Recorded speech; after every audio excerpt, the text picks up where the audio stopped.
أعوذ بالله من الشيطان الرجيم. بسم الله الرحمن الرحيم. Au nom d'Allah, le tout miséricordieux, le très miséricordieux. Ha Mim Ain Sin Qaf. C'est ainsi qu'Allah, le puissant, le sage, te fait des révélations comme à ceux qui ont vécu avant toi. À lui appartient ce qui est dans les cieux et ce qui est sur la terre, et il est le sublime, le très grand. Peu s'en faut que les cieux ne se fendent depuis leur fête, quand les anges glorifient leur Seigneur. Célèbre ses louanges et implore le pardon pour ceux qui sont sur la terre. Allah est certes le pardonneur, le très miséricordieux.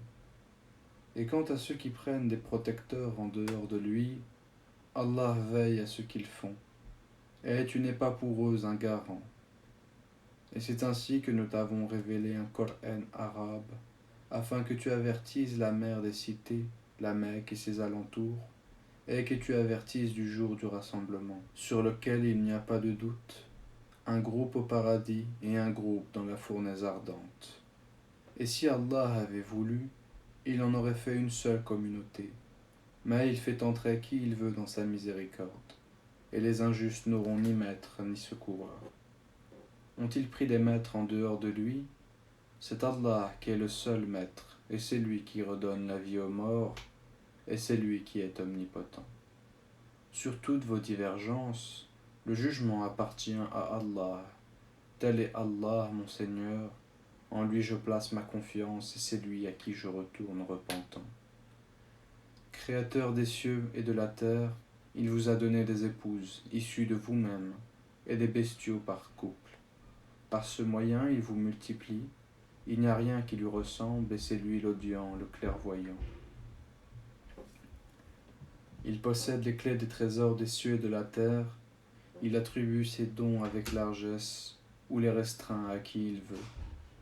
Certes, il est omniscient. Il vous a légiféré en matière de religion.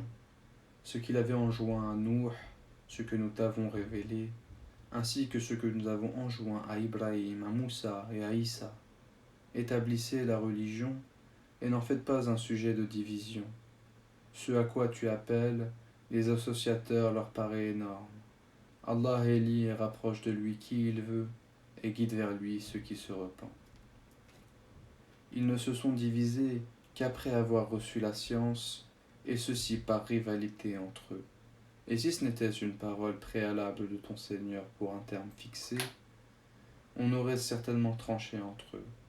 Ceux à qui le livre a été donné en héritage, après eux, sont vraiment à son sujet dans un doute troublant. Appelle donc les gens à cela, reste droit comme il a été commandé. Appelle donc les gens à cela, reste droit comme il t'a été commandé. Ne suis pas leur passion et dis, je crois en tout ce que Allah a fait descendre comme livre. Il m'a été commandé d'être équitable entre vous. Allah est notre Seigneur et votre Seigneur. À nous nos œuvres et à vous vos œuvres. Aucun argument ne peut trancher entre nous et vous. Allah nous regroupera tous, et vers lui est la destination. Et ceux qui discutent au sujet d'Allah, après qu'il a été répondu à son appel, leur argumentation est auprès d'Allah sans valeur. Une colère tombera sur eux, et ils auront un dur châtiment. C'est Allah qui a fait descendre le livre en toute vérité, ainsi que la balance, et qu'en sais-tu, peut-être que l'heure est proche. Ceux qui ne croient pas cherchent à la hâter, tandis que ceux qui croient en sont craintifs, et savent quelle est la pure vérité. Et ceux qui discutent à propos de l'heure sont dans un égarement lointain. Allah est doux envers ses serviteurs, il attribue ses biens à qui il veut, et c'est lui le fort, le puissant. Quiconque désire labourer le champ de la vie future, nous augmenterons pour lui son labour. Quiconque désire labourer le champ de la vie présente, nous lui en accorderons de ses jouissances, mais il n'aura pas de part dans l'au-delà. Ou bien aurait-il des associés à Allah qui auraient établi pour eux des lois religieuses qu'Allah n'a jamais permises? Or, si l'arrêt décisif n'a pas été prononcé, ils auraient été tranchés entre eux. Les injustes auront certes un châtiment douloureux. Tu verras les injustes épouvantés par ce qu'ils ont fait, et le châtiment s'abattra sur eux inéluctablement. Et ceux qui croient et accomplissent les bonnes œuvres seront dans des sites fleuris, des jardins, ayant ce qu'ils voudront auprès de leur Seigneur. Telle est la grande grâce. Telle est la bonne nouvelle qu'Allah annonce à ceux de ses serviteurs qui croient et accomplissent les bonnes œuvres. Dis, je ne vous en demande aucun salaire, si ce n'est l'affection eu égard à nos liens de parenté. Et quiconque accomplit une bonne action, nous répondons par une récompense plus belle encore. Allah est certes pardonneur et reconnaissant. Ou bien ils disent, il a inventé un mensonge contre Allah. Or, si Allah voulait, il scellerait ton cœur. Par ces paroles cependant, Allah efface le faux et confirme le vrai. Il connaît parfaitement le contenu des poitrines, et c'est lui qui agrée de ses serviteurs le repentir. Pardonne les méfaits et sait ce que vous faites, et exauce les vœux de ceux qui croient et accomplissent les bonnes œuvres, et leur accroît sa faveur. Tandis que les mécréants ont un dur châtiment. Si Allah attribuait ses dons avec largesse à tous ses serviteurs, il commettrait des abus sur la terre. Mais il fait descendre avec mesure ce qu'il veut. Il connaît parfaitement ses serviteurs et en est clairvoyant. Et c'est lui qui fait descendre la pluie après qu'on en ait désespéré, et répand sa miséricorde. Et c'est lui le maître, le digne de louange. Parmi ses preuves est la création des cieux et de la terre, et des êtres vivants qu'il y a disséminés. Il a en outre le pouvoir de les réunir quand il voudra. Tout malheur qui vous atteint est dû à ce que vos mains ont acquis, et il pardonne beaucoup. Vous ne pouvez pas échapper à la puissance d'Allah sur la terre, et vous n'avez en dehors d'Allah ni maître ni défenseur.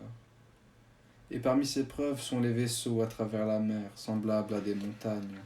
S'il veut, il calme le vent, et les voilà qui restent immobiles à sa surface. Ce sont certainement là des preuves pour tout homme, endurant et reconnaissant. Ou bien il les détruit en punition de ce qu'ils ont acquis comme péché. Cependant, il pardonne beaucoup. Ceux qui disputent à propos de nos preuves savent bien qu'ils n'ont pas d'échappatoire. Tout ce qui vous a été donné comme bien n'est que jouissance de la vie présente, mais ce qui est auprès d'Allah est meilleur et plus durable pour ceux qui ont cru et qui placent leur confiance en leur Seigneur, qui évitent de commettre les péchés les plus graves ainsi que les turpitudes, et qui pardonnent après s'être mis en colère, qui répondent à l'appel de leur Seigneur, accomplissent la salate, se consultent entre eux à propos de leurs affaires, dépensent de ce que nous leur attribuons, et qui, atteint par l'injustice, se riposte. La sanction d'une mauvaise action est une mauvaise action, une peine identique. Mais quiconque pardonne et réforme, son salaire incombe à Allah. Il n'aime point les injustes. Quant à ceux qui ripostent après avoir été lésés, ceux-là pas de voie recours légal contre eux. Il n'y a de voie de recours que contre ceux qui lèsent les gens et commettent des abus contrairement au droit sur la terre. Ceux-là auront un châtiment douloureux.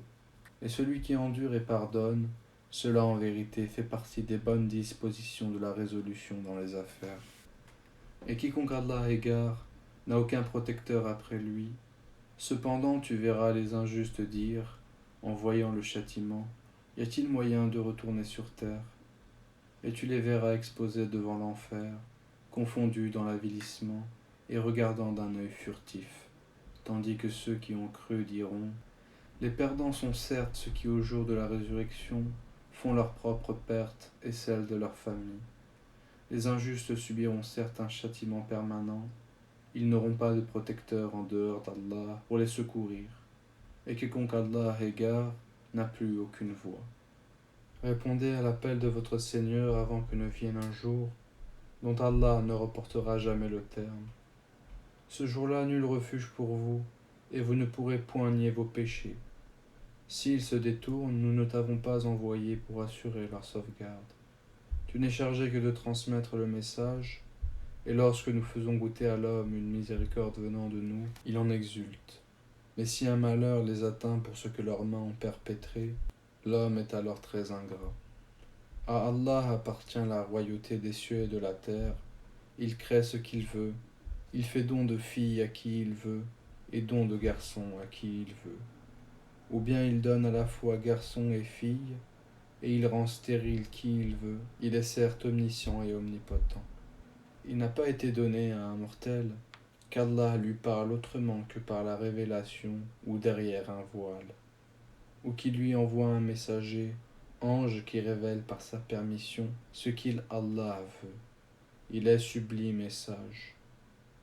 Et c'est ainsi que nous t'avons révélé un esprit, le Coran provenant de notre ordre.